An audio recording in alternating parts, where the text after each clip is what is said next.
Welcome, everyone. My name is Karen King. I'm with the Office of New Haven Affairs, and welcome to the December Community Breakfast hosted by our office. Our office hosts these community breakfasts, and we've hosted them for almost 2 decades now. We host them the first Thursday of every month over the course of the academic year, and the breakfasts always feature a member of the Yale community who is talking about their areas of expertise, much like this morning. I have a few announcements to make before we get started. First, you are all on mute until the Q&A portion begins. Once we do open up Q&A, you will have the ability to unmute yourself to ask a question. I just ask that you please remute yourself after you finish asking your question or making your comment. I want to remind everyone that Yale University is offering still is offering the Yale Community for New Haven Fund. This fund was created in April in response to the pandemic. Sorry for giving anyone vertigo by strolling really quickly. But the Yale Community for New Haven Fund is open to any nonprofit in New Haven that is serving New Haven residents, as New Haven residents are in need of basic needs throughout this ongoing pandemic. So nonprofits are free to apply. Please help us spread the word. We really want to make sure we get funding out to nonprofits so that they can help New Haven residents. They can provide food for New Haven residents, PPE, provide funding so that they can keep their utilities on, stay in their apartments or homes. There's more information on the Yale Community for New Haven Fund website. I will post this link in the chat box. But please help me to spread the word about this. There's still funding available. We've donated about $2.3 million so far to almost nearly 150 local nonprofits, and there's still funding available. And we really are especially encouraging first-time nonprofits who are seeking funds to apply. The next item I want to make sure you're aware of is that even though campus is pretty empty, there's still a lot of things going on online that we want you to take advantage of. It's all under the heading of Virtual Yale. So as it says, there are many ways to experience the university online. You can watch videos on many of our YouTube channels. There are podcasts that President Salovey posts on a regular basis, along with other departments such as the Happiness Lab. You can take classes online for free through Coursera. There are a ton of resources here. There are also fantastic shout outs about the online resources that are available through our museums and galleries. I will post this link online as well. But since we are all Zoom aficionados now, it should be easy for you to hop online, join a live Zoom event, or watch some videos to help continue your education and entertainment over the course of this pandemic. We'll continue to offer them. So on to our speaker this morning. The Yale Child Center is joining us. It's led by Dr. Linda Mays. Dr. Linda Mays is the Arnold Gesell Professor of Child Psychology, Pediatrics, and Psychology, and Director of the Yale Child Study Center. She is also Special Advisor to the Dean in the Yale School of Medicine. Trained as a pediatrician, Dr. Mays' research focuses on stress response and regulatory mechanisms in young children at both biological and psychosocial risk. Dr. Mays' research programs are multidisciplinary, not only in their blending basic science with clinical interventions, but also in the disciplines required, including adult and child psychology, psychiatry, behavioral neuroscience, obstetrics, pediatrics, and neuropsychology. She is also a distinguished visiting professor in psychology at Sewanee University, where she is working on intervention programs to enhance child and family resilience. Please help me welcome Dr. Linda Mays. Thank you, Karen. Thanks so much for having us. And actually, it's not just me. We are here as a Child Study Center team. So let me introduce you to my colleagues. So first with me is Dr. Erin Warnick. Erin is our lead of clinical operations. And Erin will tell you more about what she does on a day-to-day, hour-by-hour, 7-day-a-week basis. Dr. Nancy Close, who's a psychologist and the clinical director of our Parent and Family Development Program and works in our Early Childhood Program. Dr. Michelle Goyette-Ewing. And Michelle is the director of our outpatient services and also a psychologist with specialties in a number of areas, including developmental disabilities. All of us as a group have been impacted by COVID in so many ways and have been dedicated to helping the families of New Haven with their many needs and worries and the uncertainties that are facing every family that come to us. What we'd like to do is to just give you a brief introduction to the Child Study Center, and most importantly, actually, to have questions back and forth about how we can be more helpful to New Haven's families and the New Haven community. I'll just briefly start, and then I will let my colleagues add to the many things that they're doing and experiencing on a day-by-day basis. So as of March 12th, and we've actually been counting the days, so we are now well up around 270 days. As of March 12th, we actually went into what we can either call lockdown, protective mode, taking care of others, but we stopped delivering in-person care and switched over within a 2-week period to delivering virtual services to all the families and children who came to. That in and of itself has been a remarkable transition that Aaron can tell you a lot about. But what it has allowed us to do is actually to reach families in ways that improves access. And it has made it easier for some families to actually come to get behavioral health services in the center. We'll talk more about that. We also converted our in-home, because we have a very extensive in-home, visiting families in their home, providing services in homes in New Haven. We converted that as well to virtual telehealth services. Same thing happened with our hospital-based services. And we can talk about all those that we have. That includes an inpatient unit, a day hospital, consultation in the emergency room, as well as on the pediatric floors. Every way that we touched families now began to be virtual. I'll let Aaron talk about what happened in terms of referrals and now the increased need for services. Then over these last months, and it is hard to believe that it's been this many days with so many days ahead of us, we've seen a gradual, as we've started to come back and see families in person, though again, families are reluctant to come. We've seen actually a gradual now increase, and now even a more dramatic increase in the need for behavioral health services among children and families, especially around anxiety. You just don't have this level of chronic stress and uncertainty without it impacting children. Dr. Close, for example, runs a weekly, I believe it is, Nancy, webinar for families. And hearing many about families' concerns about how schooling, how do they take care of their children, how do they educate their children, all of the uncertainties around education. So when we think about behavioral health, we don't just think about specific diagnoses. We actually think about the whole family. We think about a system of care that involves schools, it involves families' jobs, it involves housing, what we might call environmental justice, and it involves healthcare broadly writ, not just behavioral health, physical health, as well as mental health.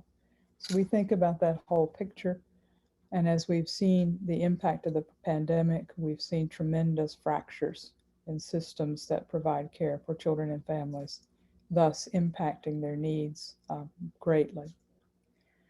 The other thing I think that we can say about the center, and we'd be really delighted to talk more about it, is I know that many of you over the summer, we talked about the second pandemic, as there were the murders of George Floyd and then the tragic social unrest, understandable but tragic social unrest that began to follow, but yet created a kind of social ferment that's been extraordinarily important for our communities.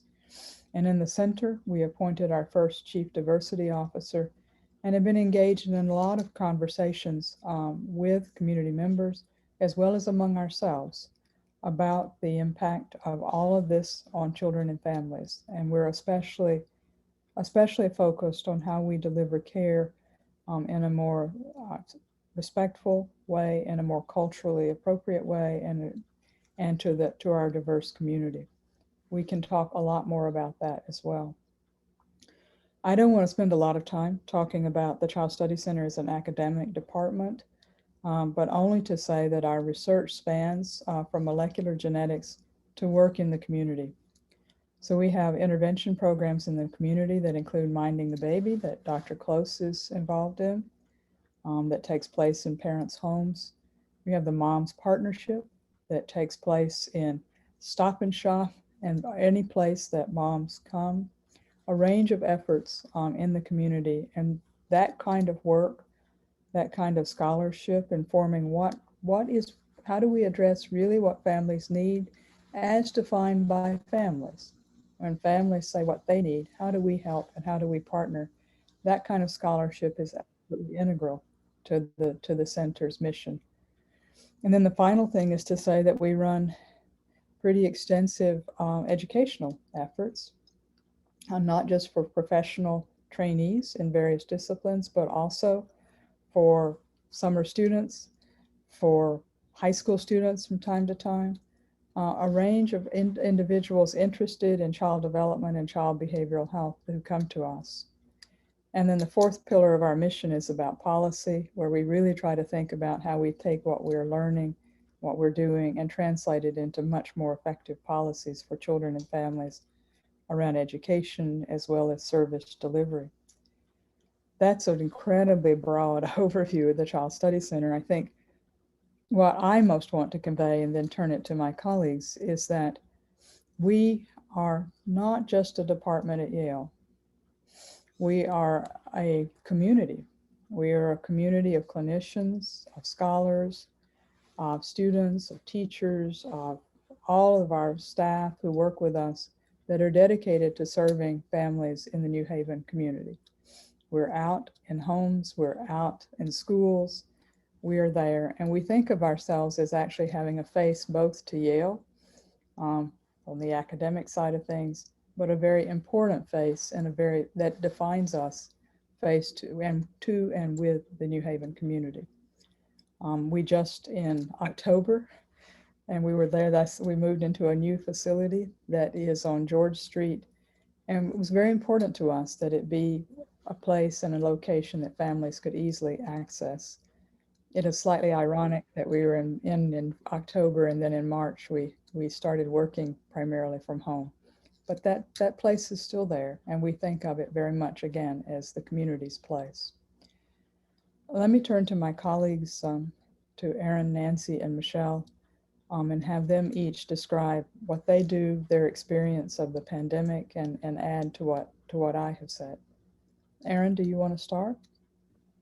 Sure. Thank you, Linda. And thank you all for inviting us to join you this morning. It's really a privilege to be able to talk to members of the community. And as Linda said, I think what we most look forward to is the question and answer, and hearing from you what you want to learn more about the center, or where we can provide additional information to help the community. As Linda said, I'm the lead of clinical operations for the Child Study Center. As she indicated, most of our work at this point is being done virtually. Fewer than 10% of our families are being seen in person. And it was a pretty impressive transition back in March. We had over 1,000 active families that we were working with in services. And we were able to successfully convert most families over to either a telehealth platform using video visits, or to phone sessions, which have continued to be effective for many of our families. There are some interventions that Dr. Close and Dr. Goyette-Ewing can speak more to, that are not provided as effectively through a telehealth platform. And so we have been working very hard to create safe conditions in our on-site facility at George Street, so that we are bringing families in for some of our assessment, for some of our developmental and autism evaluations that can't as easily be provided via a video platform. One of my primary roles is really managing and supporting the operations of our clinical work. And so I'm certainly happy to always be a contact if questions are coming up, or if things don't feel like they're flowing smoothly, or if someone in the community isn't sure who to contact. in order to access certain components of our services. One of the things we've tried very hard to do over the past couple of years, and particularly with the move to George Street, is to really streamline how our services are accessed, to have a single phone number that families and community members can call, where you can let us know what you're looking for, what the family's needs are, and we can then think about the clinical services that we have available that we can connect a family to. In some cases, as Linda indicated, we have some research projects that if families are interested in, can provide access to some very novel treatments that are under development, but very, very successful. And so we're really working, we realize we're a complex organization with a lot of different work being done, but really want to think about the ways that we can make that work accessible to the community, easier to navigate. I think we've made strides in that area, but we certainly still have room to improve. And so would love to hear your feedback.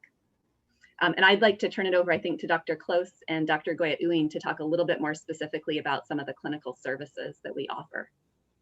Thank you, Erin. Thank you for inviting us. It's wonderful to be able to talk to the community. The outpatient clinical services is a large umbrella that covers both in-home, outpatient, and specialty evaluation services. We have in-home programs, the largest of which is Icaps, and that program provides families with in-home services with 3 sessions a week focused on family, individual child, and parent or guardian therapy. It's specifically for families where they are having trouble, significant challenges socially and emotionally for their child, and they are significant enough that it's needing that intensity of services rather than being in an outpatient setting. In terms of our specialty evaluations, we offer evaluations for autism, Tourette's, obsessive compulsive disorder, and learning disabilities, as well as having a unit that looks specifically at young child with developmental concerns. We also have a large treatment arm and serve, Erin could probably tell us the exact number, but it's upwards of 1,000 children at any given time. So a really robust group of children that we serve through outpatient therapy.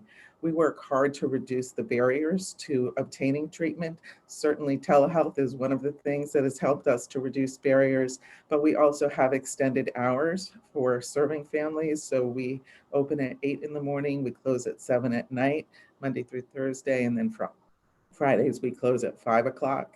We don't keep a wait list for treatment. So we are an enhanced care clinic for the state of Connecticut.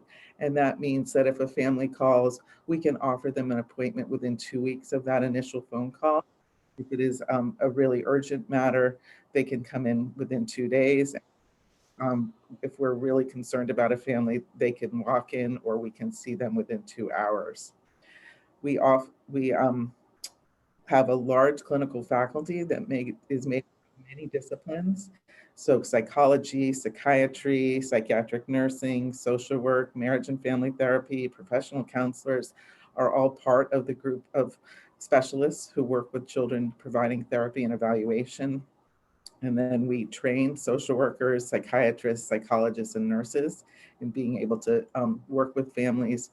So we're always looking for the next generation of leaders and specialists who can help families in the New Haven community. We also have a real emphasis on evidence-based treatments, some of which have been developed here at the Child Study Center, or for which we are the statewide trainers, so that we can teach clinicians at other child guidance clinics across the state.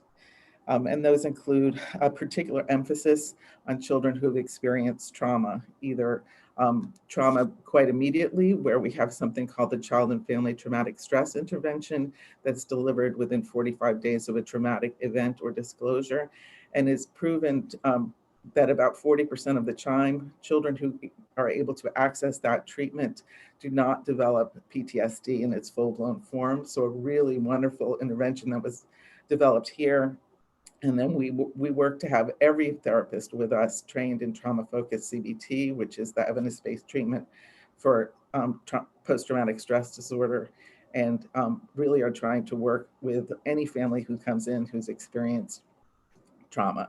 We also have some of the traditional cognitive behavioral therapies and some other therapies that were developed here specifically around anxiety that in the time of the pandemic are actually something that we're really relying on a lot in terms of our work with families.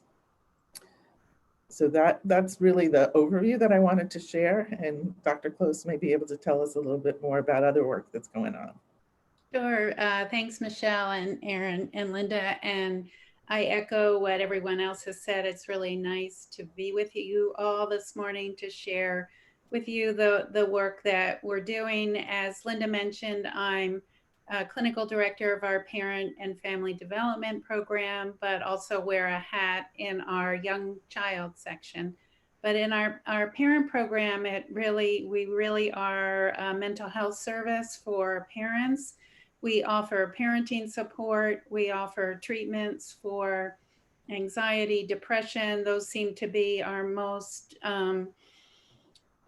we get the most referrals from parents who are experiencing anxiety and depression, and also managing trauma, be it PTSD or complex trauma. We also offer an intervention for fathers who've engaged in intimate partner violence called Fathers for Change, which not only involves the father, but also the partner and the children. It's a evidence-based treatment that's been very, very effective. And we find that when the fathers come to us, they really engage in the treatment and really appreciate the help and support that they get. We also have a psychiatrist who's available to our clinic to prescribe and manage medication if it's necessary and if the parent is interested in that. We've been offering quarterly groups for parents who come to the clinic for an intake evaluation in stress management. We have a new group of self-compassion, which I think both are very appropriate for this time in which we're all struggling with the impact of COVID on our children, our families, and ourselves. In January, I know one of the clinicians will start a circle of security group, and sometimes in the clinic we offer, we offer this both in our young child section and in the parent clinic, an evidence-based treatment called child-parent psychotherapy, which is done with the parent and the child together, young child, a child under 6, where the parent and child have experienced some kind of trauma. It's a very effective treatment, and myself and another colleague are becoming trained to be statewide trainers. So we hope to be able to increase the number of clinicians that can provide this very important intervention for children and parents.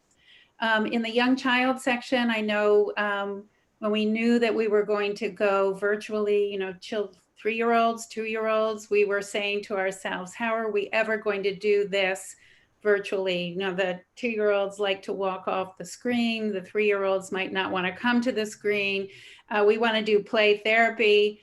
And, we need to have toys, and, I have some of my toys here home with me. My dollies are very important, and we just didn't believe it would work. And we've been very surprised by how well a lot of the children and families have been able to adjust to that shift. Fortunately, we've been able to bring the children in for whom virtual therapy is not really being effective and is actually not helpful for them at all. So we've, with the really hard work that Michelle and Aaron and Linda have done to make this possible, we are able to see some children in person. But just last night in one of my virtual sessions, a little girl likes to play babies and dollies and family with me. She's a little girl who's been in multiple foster homes, and she was upset with me because technically things weren't working on her end. I couldn't see her. Her picture was pixelated, and I couldn't really hear her because it was only every other word. And so she was kind of articulating very loudly what she wanted to communicate with me. And finally, she was very angry and said, and it's hard for her to be angry. She kind of hides her feelings. She said, you just need to go sit in that chair and be quiet for a while and don't talk. And we're wasting all this time because we're not able to play. And I'm waiting to play dollies with you. And so finally we were paired.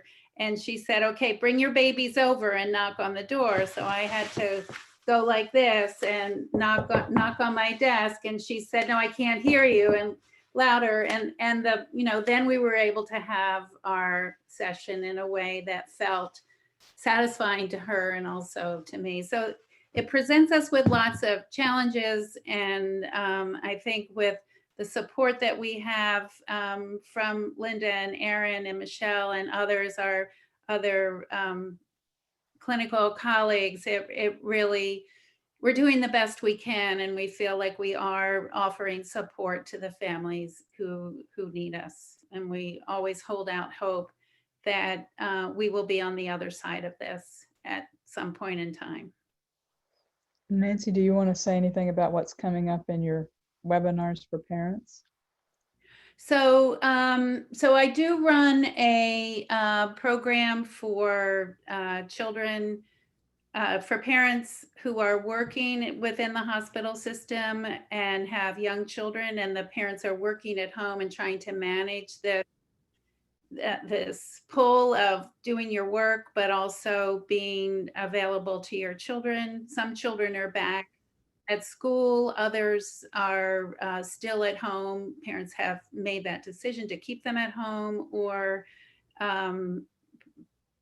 schools are closed or closing. And so managing that struggle has been really challenging and really difficult. So I do offer parents, I join with one of the chaplains from the hospital, and we offer kind of an open forum for parents to come and really be with one another and share their anxieties and their guilt, mostly their guilt that is making it very difficult for them to parent or feel good about their parenting and also feel good about their work. We also are hoping to develop a regular monthly meeting, myself and one of our psychiatrists who's also a pediatrician. We're hoping to be able to have a group for parents whose children have special healthcare needs, who are using the Yale New Haven system for the healthcare, but also find that, and many of them have been children who've been born prematurely. And while the parents feel like they've had an amazing amount of support while in the hospital, in the intensive care unit with their babies, when they leave, they do get support from early intervention services, but after that, they feel kind of left on their own. So they're very eager to have a group in which they can, with other parents, in which they can share some of what they're going through and some of the supports that they've been able to find for themselves, and also be able to offer support to one another. So we'll be planning to begin that in January for parents in the community whose children have special healthcare needs. So thank you, Erin and Nancy and Michelle. And I realize just very briefly that we, as I think is true for everyone, the pandemic is first on our minds. So we all launched quickly into the pandemic and families, without perhaps realizing that some of you may not be familiar with the Child Study Center per se. I mean, I know our name conveys a complex impression, but just to say, just very briefly, for those of you not familiar with us, that we are a department in the School of Medicine, and we are a department of behavioral health and child development. Our closest ally in the School of Medicine is the Department of Pediatrics, and we do think actually about child health, not just child mental health or child behavioral health. We think more broadly about child health. And since the beginning of the Child Study Center in 1911, we've been very community facing and very much involved in the community as well as in the School of Medicine. So we'd be glad to answer more questions, but I realized that we probably needed to give you that brief context of what we were as a center. Karen, if it's okay with you, I think we would most value hearing from everyone who's joined us this morning and have a back and forth questions. Sure. Well, everyone has the ability to unmute themselves. You can put your questions in the chat, or you can go ahead and ask your question or raise your hand and I can call on you. Go ahead, Thomasine. Good morning, ladies. I guess, what I'm hearing and what I've generally observed in most programs is that they're treating, you're treating clients after the fact, after they've had the problem. Is there anything whereby you give thought to preventive? And I say that because, especially for trying to prevent behavioral problems in children, are there any signs or any behaviors that tell you that this is a potential? Because I hear so much about kids these days, and I can't, I just can't believe it. It's as if they're raising themselves. Mm. Something has fallen through in terms of the socialization process that our kids are going through. You're treating the parents and the children after the problems. But what about, programs that help parents and children communicate with one another? Be home, play board games or something. They, instead of, I don't know where my child is. And I think of that because in Hamden, they just had those 4 underage kids who had stolen a car or something. And I'm saying, here we are, in a pandemic, and these kids are out, potentially, maybe, impairing their own health and the health of others, because I'm sure they weren't running around with their masks on. But I know that's a long question. It's just that we need more, more work around trying to prevent and therefore identify what what triggers or what helps to trigger these behavioral problems that kids today are in, and they didn't seem to be in years ago. Couldn't agree with you more, Thomasine. Really appreciate the question, and just absolutely, I think it is one of the revered senior leaders of our field has a metaphor, and the metaphor is about pulling children out of the river, and that one after one, there's this very turbulent river, and there's children in the river, and we're pulling them out and saving them. And then someone thinks to ask the question, how are all these children getting in the river? Why don't we go upriver? And that's exactly the question that you're asking. Yeah.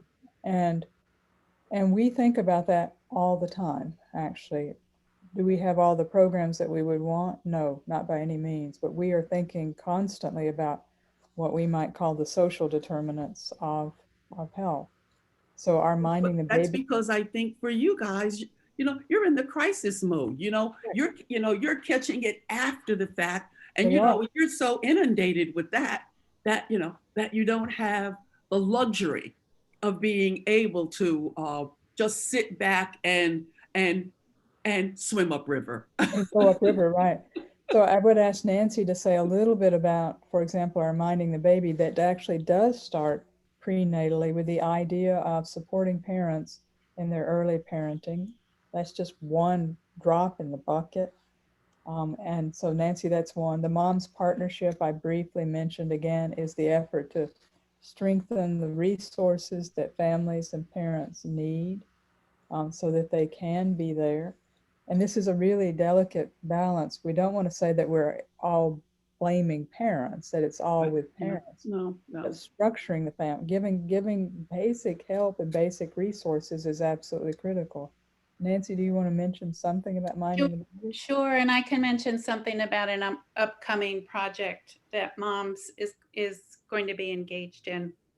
But minding the baby, I think it's pushing 20 years. It began as a research project, and for a long time we had a team working with first-time moms between the ages of 14 and 25 in the New Haven community, primarily out of Fairhaven Health and Cornell Scott Hill Health Center. We have a clinical social worker and a nurse practitioner are the clinical team.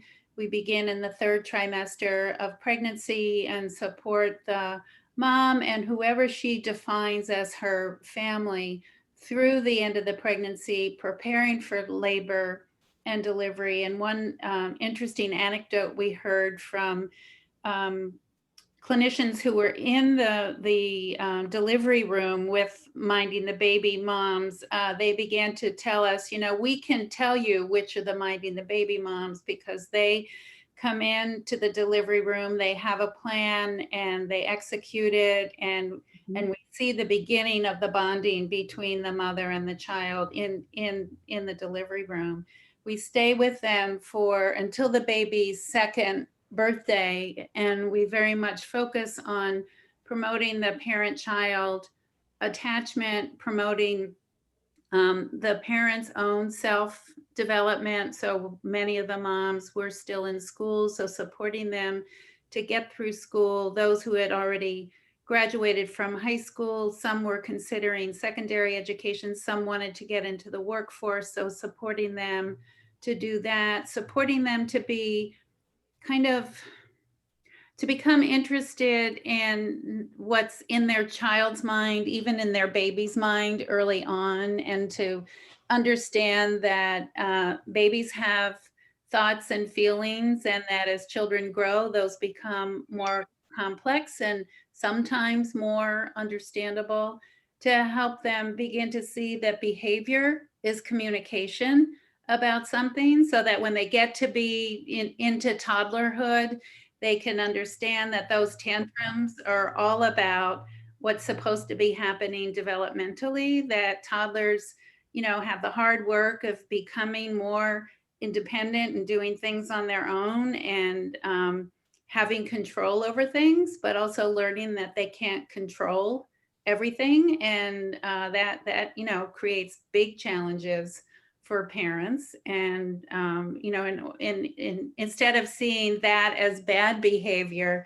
helping them to see that as communication, that this is a really hard job that I have and I need your help, and sometimes I'm not always going to be happy about that help, but I really do need that help, and I do need you to keep me safe. And so we do have really good research data on the effectiveness of the program. The children tend to be very securely attached to their parents as compared to the group that did not receive the intervention. And even on follow-up, and I think, Thomasine, this really goes to your question, even on follow-up as children enter school age, 5 years old, 6, 7, 8, they, when parents kind of evaluate their children's kind of way of interacting with the world, that their children are less likely to be what we call externalizing. So those kinds of behaviors are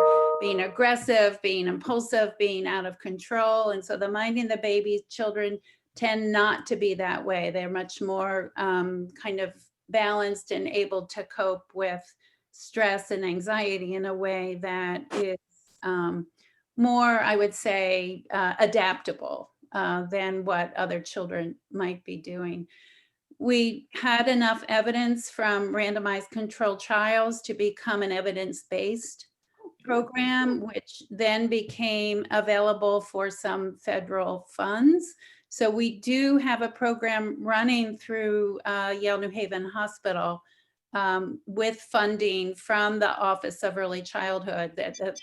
funding that has come from the federal government to the Office of Early Childhood in Connecticut. So we have one team running a program there that I think the challenge of it is it's an expensive program. I think a lot of people who are kind of from at the funding end don't necessarily understand that if you kind of see what's happening at the top of the river and you intervene there, it might cost you more money because you might have to fight the current and other things. But in the long run, pardon me? In the long run, it really in the long run. it pays off. It pays off. And so we keep fighting for, fighting's not the best word. We keep really hoping to get the word out and convincing people that doing this will really make a difference. And we don't necessarily think that all new parents need Minding the Baby. I think we think that those who've struggled with their own attachment relationships and those who've struggled with complex trauma through their lives, that they might be the ones that need it more than others. But I do think lessons that we've learned from Minding the Baby can be helpful for all new parents. That was kind of a long-winded approach. Oh, great. Dave has a question. Dave from Arte. Yes, we've been contacting a lot of families and kids since the shutdown, and we've definitely seen a huge uptick in depression and other issues. Does Yale Child Study Center offer CBOs or youth serving organizations training so that we can help better identify issues or red flags? Michelle, do you want to take that one?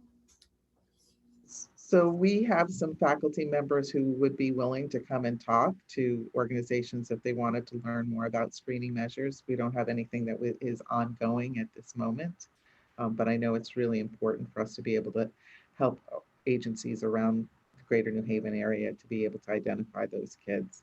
We also are able to take referrals without a wait list and are happy to have you make referrals to us so that we can do those evaluations and get kids into treatment immediately if that's what is needed. And Dave, I would just add, one of the things that we have learned is that the virtual world actually makes it easier even to offer a variety of consultations and trainings. So do reach out to us because we can either help you see the children or we can get some of our faculty to give small webinars. While I think all of us yearn for social contact and yearn to be back in person, we have learned some advantages of this Zoom world. Linda, can someone from your team put the appropriate contact information in the chat for people? Sure, absolutely. I'll add that now. I'll add our main number. Thank you. Thank you. So there are a couple of questions in the chat. The first one is a two-part question. Do you have non-white, specifically Black and Brown representative leadership at your level or above? Can you share ways in which you are addressing huge disparities in healthcare and diagnosis? Absolutely. Does anyone on the team want to take it? Do you want me to start? Why don't you start, Linda, and then we can follow up. So thank you first for the question about diversity in our leadership. That is exactly the reason that we've appointed our Chief Diversity Officer, Tara Davila. And Tara and all of us are very focused on increasing the diversity in the leadership of our department. At our clinician level, we actually have a very diverse clinician population, a group of faculty. And that is something that's of great importance to us. Where we want to increase our diversity is in a couple of ways.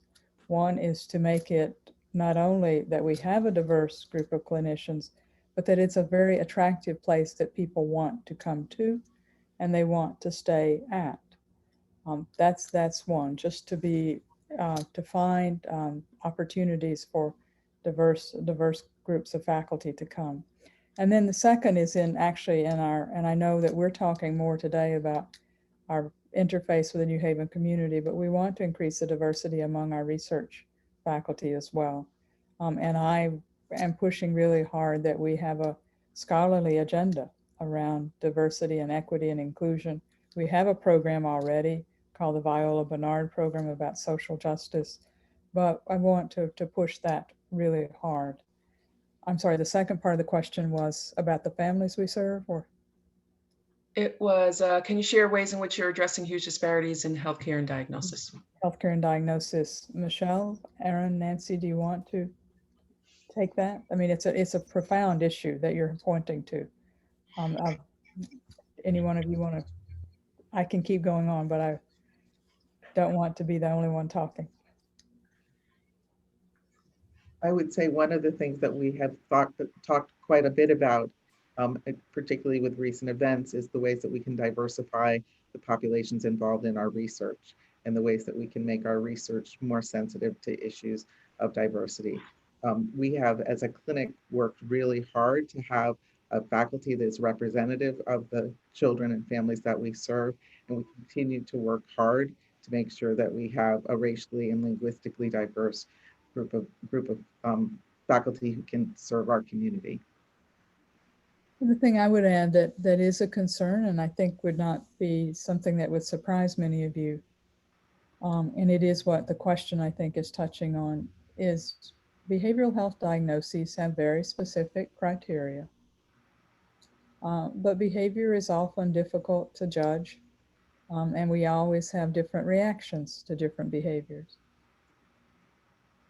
So I think one of the things that the question is noting is that the child, for example, in the classroom, who might be disruptive in the classroom, might either be yelling out constantly, hard to do these days in virtual, or perhaps not engaging in any way. There can be a very concerning racial disparity in the diagnoses that are given. On one side, you might see that child is anxious and that communication is conveying anxiety. On the other side, you might see that communication is conveying an oppositionality. So we have a colleague, Walter Gilliam, who has actually done some very powerful work on not just how clinicians, but also how teachers assign not even diagnoses, but designations about behavior. And Walter's study went something like this. He had 4 children, 2 girls, 2 boys, 2 Black, 2 Caucasian, and they were all sitting at a table in a classroom, just doing child things at a table. And ask raters to just watch those sessions and rate the children. Rate them on their behavior, their engagement, those sorts of things. And he found some troubling disparities, that Black boys were often rated as more obstructionistic, as more oppositional, even though actually the 4 children were doing pretty much the same. Mm. So that's the question, that's what your question is touching on. And that's why when Michelle and Nancy and Aaron talk about our having evidence-based treatments, are working really hard to have the clearest criteria we can have about how we get children into treatment, educating ourselves as well as families, those are the issues that we're also trying to address and trying to be very aware of. And also why we have appointed a chief diversity officer. Just this week, we had a 2-session, 2 hour and a half each time training on interviewing and cultural differences. So we're working hard to be very aware and try to address the issue that the question has raised. I think, in the young child section, we often get those little children, some Caucasian boys, some Black boys, Caucasian girls, Black girls, where the question comes, does this child have ADHD, or does this child have oppositional disorder? And I would say that our mantra in our section comes from one of the leaders in the field that says, don't ask what is wrong with this child, ask what has happened to this child. So we approach evaluations with great curiosity, using the knowledge and wisdom that we have, but also really depending on the parents to help us get to know them and their family and their child, and be open-minded about, certainly the diagnostic system is not that great for very young children. There are not a lot of ways in which we can kind of put a child into a diagnosis that we feel okay about, but with the assessment process being one in which we want to get to know you, we want to know not only what this child's challenges are, but where are the child's strengths and what are they, and can we do a fair evaluation of the child and the family in front of us.